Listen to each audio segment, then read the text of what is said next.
Lutuin natin tong ham. Yan siya. Spiral cut.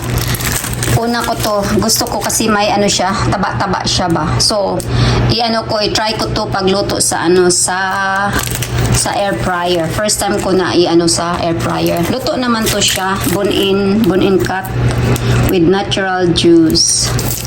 Fully cooked na siya. So, i-warm up na lang sa air fryer. Almost 10 pounds na ano pa yan? Ham. Yan siya. Lutuin natin. At saka, ang iba ayaw nito kasi may taba-taba. Gusto ko naman din. Air fryer natin to guys. Tapos may na siya, yung glaze ba? Natin to mamaya itong glaze. May na siya. May kasama ng glaze. Dito na, ilagay natin sa air fryer. Tingnan natin kung kasya naman. Tingnan natin kung 400 ang natin nito. Walang dito sa gawin natin sa Prince Otto. Yan, 400 degrees yan. So yan. Start na yung ham natin guys. Warm up natin. So ito yung natin, honey and spice para sa natin, i-glaze natin mamaya sa ham. Ang ham ko, andyan pa siya. Instead sa oven, nilagay ko sa air fryer. Tapos lagyan natin couple spoon of hot water. Tapos ito ang natin mamaya.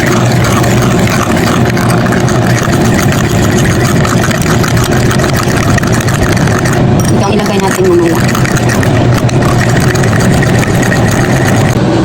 After 6 minutes guys, tingnan natin sa air fryer. Yan siya guys.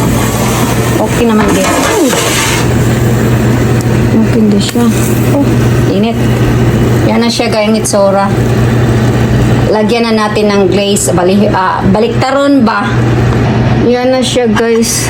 Kasi 400 diba? Parang okay na. Sarap din ang niya, yung taba-taba niya. Saan ba yun? Yan. Anuhin ko muna. Baliktarin. Okay din siya eh. Tapos, ko na, i-glaze ko siya. Oh, bigat eh.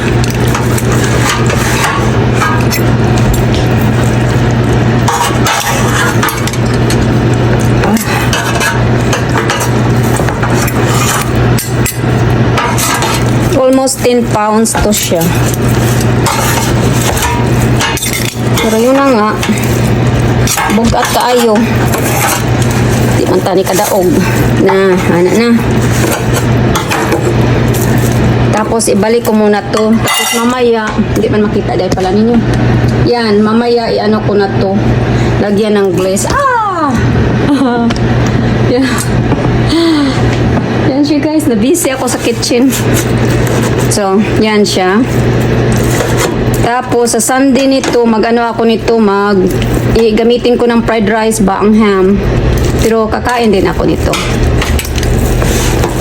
Pupunta yung kaibigan ko na si Esper. Kaya gumawa ako nito. Kasi madali lang, hindi na ako ba. Nakita ko kasi ito kahapon. So, yan na. Ibalik natin to guys sa Tapos, lagyan na natin ng glaze. So, mabigat talaga siya.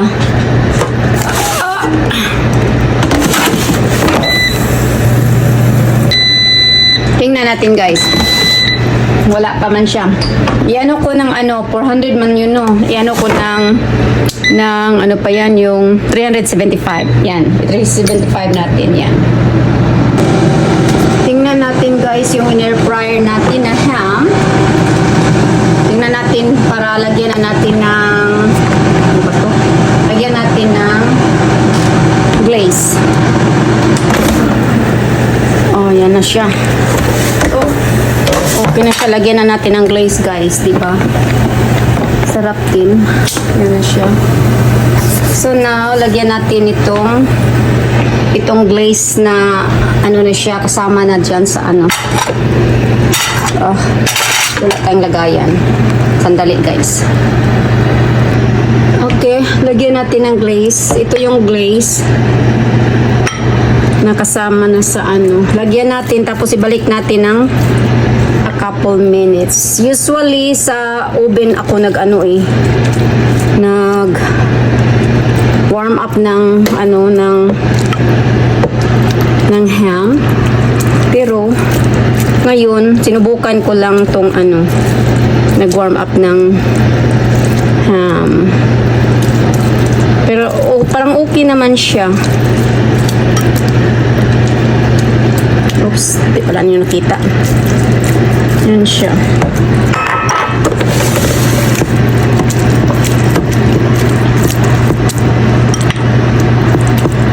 Tapos ibalik natin siya for a couple minutes. Para siyang nasunog dito. Oh. Diba? So ito yung natin guys. So pwede pala mag-warm up sa ham. Kasi minsan yung sa mag-party kami ba, like celebrate ng Thanksgiving, nag-ham ako.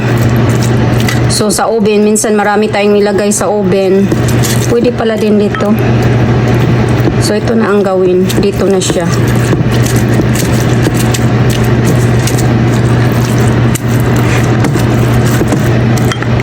So pwede pala talaga sa air fryer mag-warm up ng ham.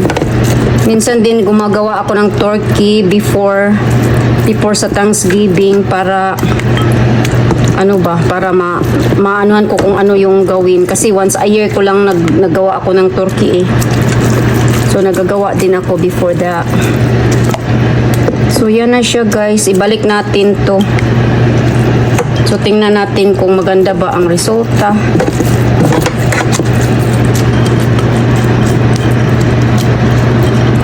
So ibalik na natin to siya. So ibalik natin.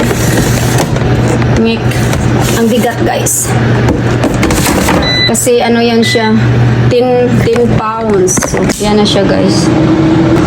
Okay, after couple minutes guys, mga 2 minutes lang siguro, 3 minutes. Tingnan natin guys. Ito yan siya. Okay na din siya. Diba? Oops, di pala nakita. Yan. Yan ang natin guys. Ibalik ko.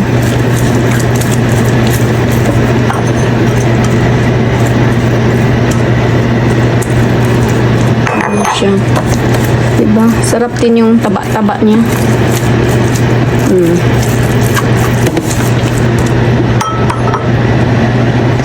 Ibalik ko na din to. Yan na guys. Ibalik ko kaunti na couple minutes pa. Okay, tingnan natin guys. Ito na. 3 minutes pa ang ang kulang. Pero I think tapos na to. Tapos na to guys. Yan ang natin. Ang ham. Thank you for joining us today. We look forward to seeing you in our next video.